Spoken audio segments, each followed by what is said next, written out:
Dr.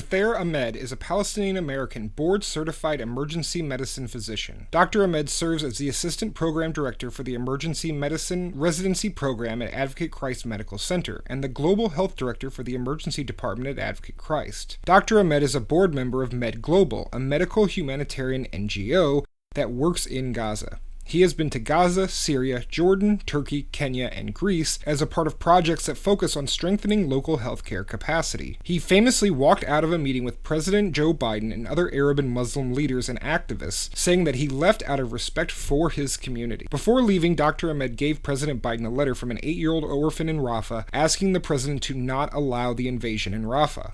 I hope that everybody can hear me. I appreciate the opportunity to be here this evening with you on Zoom. I wish I could be there in person, but I want to thank the organizers for this event, and I'm sure it's going to be a very successful event.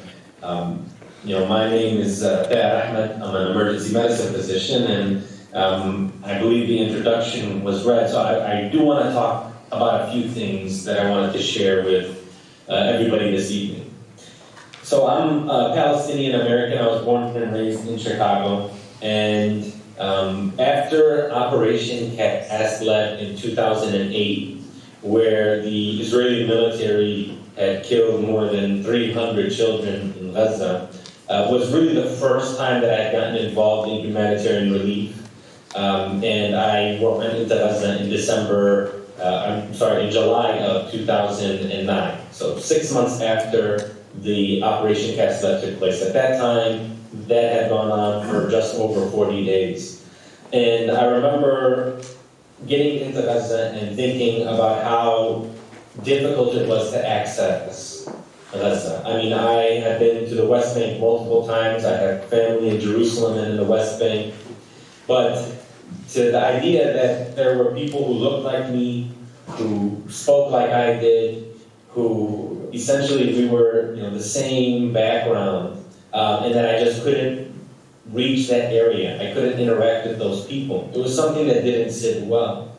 And, I went in 2009, I went in 2010, I went in 2020 and in 21, and then obviously I went during this crisis that's taken place. I went in January. And every single time, it seemed like it was harder and harder to get into this. When they talk about siege and they talk about occupation, for me, I think just trying to get into Gaza is definitely where you feel it the most. You absolutely feel the injustice. You feel the deprivation, and you feel the being bottled in. And so there's a couple of things I'd like to share with everyone, just kind of stories of my experience. And I don't want to take up too much time because I know you have some incredible speakers and people who are actually there who are going to be able to share with you their experience. But there's a couple of things that have stuck out to me. And the first of which that I do want to kind of talk about is being in Gaza and realizing when you're interacting with so many of the people that are there, that they have never been outside of that area. This area that is 26 miles long and at its widest 8 miles wide, that there are people who have spent their whole lives in this area. And they have never been able to leave. They're actively being prevented from getting out. And we are talking about professionals, physicians like myself, nurses, engineers, architects, teachers, students, people who want to further develop themselves, people who maybe want to visit relatives that are outside of the Gaza Strip, people who are forbidden from leaving. And I want to share the story of a family that I had the pleasure of escorting from Egypt to the United States. This family, I think, encompasses a lot of what I heard, I witnessed, and people I spoke to, the struggles that they had went through. This family is a family from the Gaza Strip, from Medina, Gaza, from Gaza City. And in December, they had heard a bomb that was very close to their house. And this is a family of 6. a mom and dad around 29 and 30 years old, and 4 kids. An 11-year-old daughter, a 7-year-old daughter, a 5-year-old daughter, and a 1.5-year-old son. So when they heard this bomb that exploded near their home, they rushed out of their house. And in the process of fleeing this, they were struck by another bomb. And they're not sure if it was from a fighter jet. They're not sure if it's from a drone. They don't even know if it was a tank shell. They just know that they were struck by this bomb. This bomb instantly killed the 11-year-old daughter and the 1.5-year-old son. The father lost both of his legs in this attack.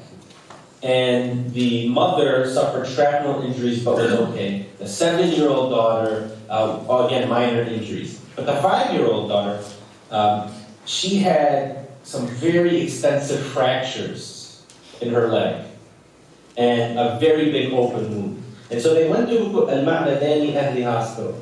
This is the Al-Ahli Baptist Hospital that's in Gaza City. For anybody that's been following, this is the hospital that there was the strike in the courtyard that had killed many people, and then there was all of this controversy, where did this strike come from, who's responsible for what. So that they were in this hospital recovering. The father lost both of his legs. And then the recommendation for the 5-year-old girl was, it seems like this is a pretty devastating injury. We think we should amputate. Now, before they could finalize the treatment, the Israeli military surrounded this hospital. This hospital that had already been hit, that had already gone through so much trauma. They had surrounded the hospital and they had forced its evacuation. So this family, who had lost 2 kids, whose father had lost both of his legs, and whose daughter was still very much sick and injured and needed care, had to leave on foot to the south of Gaza.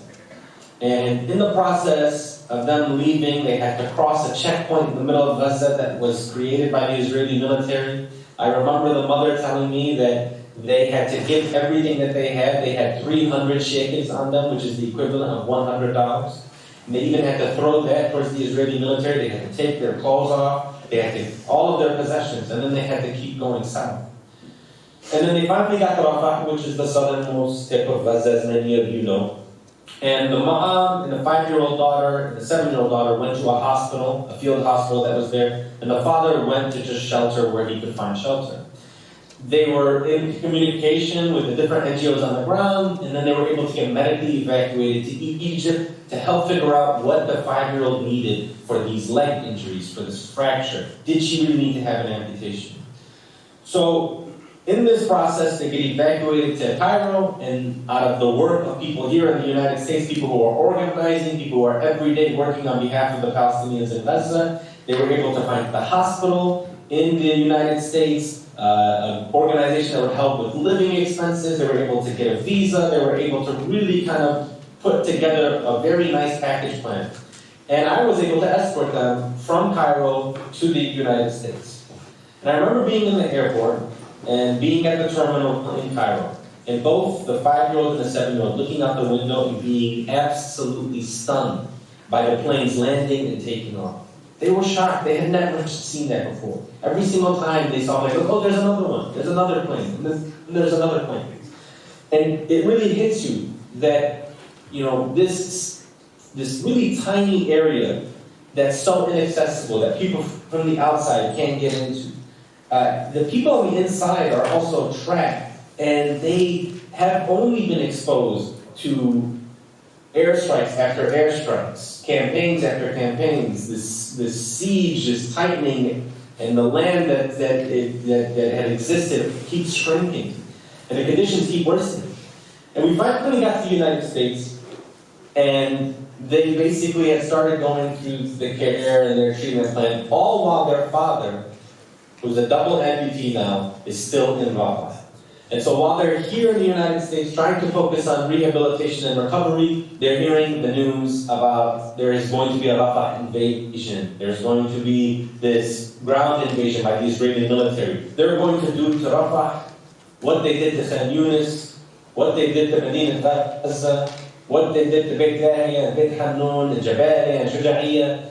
they are hearing these things. This is what they're hearing while they're here in the United States, and they know that their father, who doesn't have a wheelchair, who doesn't have a prosthetic legs, who doesn't really have that luxury of being able to move freely and unrestricted, they are hearing that where he is at is going to look like where they have come from.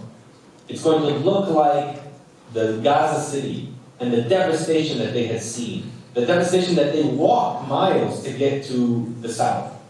And I was in communication with them. That's something that really, it's this sort of trauma that even though they're not directly under the sound of the drones, and they don't hear the fighter jets and then the tank, the wheels of the tank rolling, they're still very much feeling that. And they're just not at ease with it at all. It is interfering with them being able to focus on the care that they need.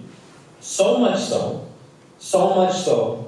that they made the decision to cut their treatment short and go back to Egypt and try to find a way to go back to Gaza to reunite with the family again. The mother saying that we would rather be together and die, we would rather be a family unit together and be killed than all of us be separated in all different corners of the world to suffer silently and alone.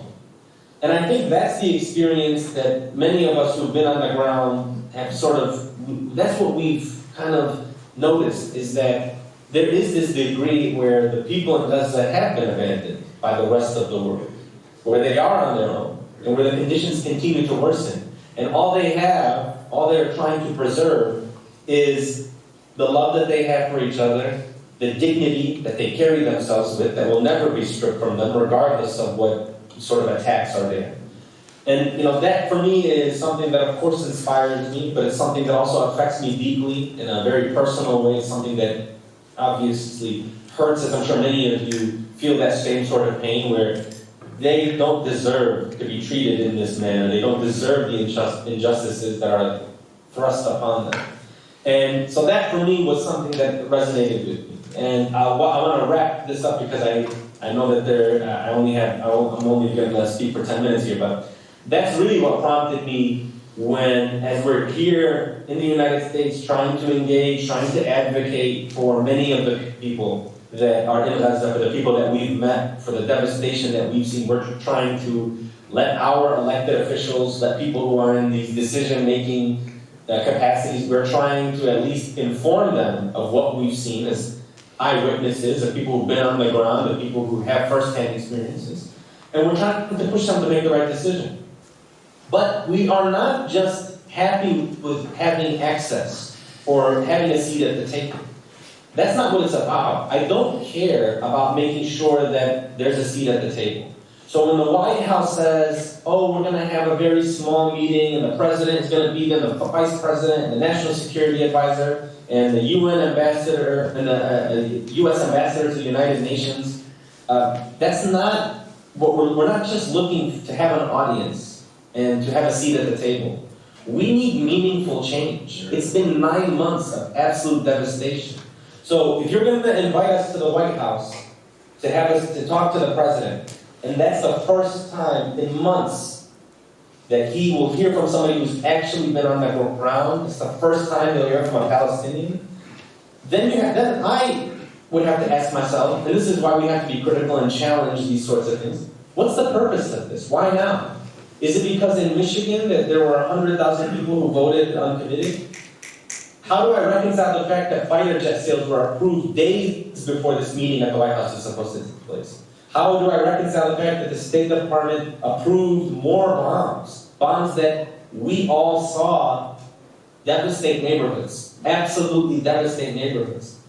And how do I reconcile this when 7 World Central Kitchen people are assassinated, in addition to the more than 160 UN workers who've been killed, and 500 healthcare workers in Gaza, Palestinian healthcare workers who've been killed? I can only conclude that this is not a serious meeting, and that what I have to say is not going to make a difference. And we're no longer going to accept nice words, invitations, seats at the table, dinners. We are interested in change. We need a policy to change. We need it to change now. And we need to see the difference being made on the ground. Just because you build up here does not mean that we're going to clap for you and we're going to salute you when you walk by. Does that pier address the needs of the people? Are you feeding the hungry? Are you making sure that the blankets and the medicines are getting to the people who need it? If it's not the case, then we're not just going to give you credit for trying. We need to see the change on the ground. We know that so many of the policies that exist have created the disaster that is in Gaza right now. And so it's on us to reconcile that. It's on us to fix that, to change that. And I know that so many people who are probably here and attending this, I'm preaching to the choir. But I just hope that, we can all take away that it's been 9 months. And it seems like every day we're hearing things that are worse and worse. Another hospital is shut down. The hospital that I was at, Nasser Hospital, was shut down just after I left. I hope that at least instills in us this drive to make sure that we're never going to stop until the conditions actually change. And there's a silver lining. Very historic decision today at the International Court of Justice. I won't get into it, but I will say that even though there was a global outage and that kind of distracted, today is a measure of, okay, there is things that are changing. We can be a part of that change as long as we keep working together, as long as we're ready to keep pushing and to keep advocating and to make sure that the people that so many are trying to dehumanize and make voiceless, that we make sure that we are there to fight for them and make sure that they have a voice, that they get to tell their story, that it's up to them to share what they want to share, but if they want to share it, we're going to make sure that people are listening and people hear what they have to say. And I will say this last thing, and I will conclude. And I appreciate the opportunity to speak to all of you. There's one thing that as I was getting ready to leave the meeting at the White House, there was an orphan who is 8 years old. Her name is Hadid. And she had written a letter to the president begging him not to allow an invasion into Rafah. So I gave him a picture of Hadid, and I gave him the letter, and I stood up and I said, out of respect for my community, for my people, I'm going to walk away from this meeting. I have to walk away. There's so many lives that have been lost at that point. And I felt that the administration had turned their back on the people of Palestine, and I wanted to do the same. I don't know what happened to Hadid. I don't know where she is now. I do know that the Rafah invasion did happen, and that no red lines were sort of, even though the fact that red lines were crossed, there were no consequences for that. And I hope that we at least can walk away from an event like this with a dedication and a reminder that right now there are people on the ground that are suffering immensely, and that we're going to do whatever we can to sort of stop that. And I know that after interacting with some of the organizers for this, people like Adam and all of the people who kind of organized this, I know that we can get things done, and I know that we can make a change for the better. And I hope that I can continue to work with many of you, and I hope that I can interact with many of the people that are there. And with that, I appreciate your time. Thank you so much, and I will leave it to my colleagues to take it from here.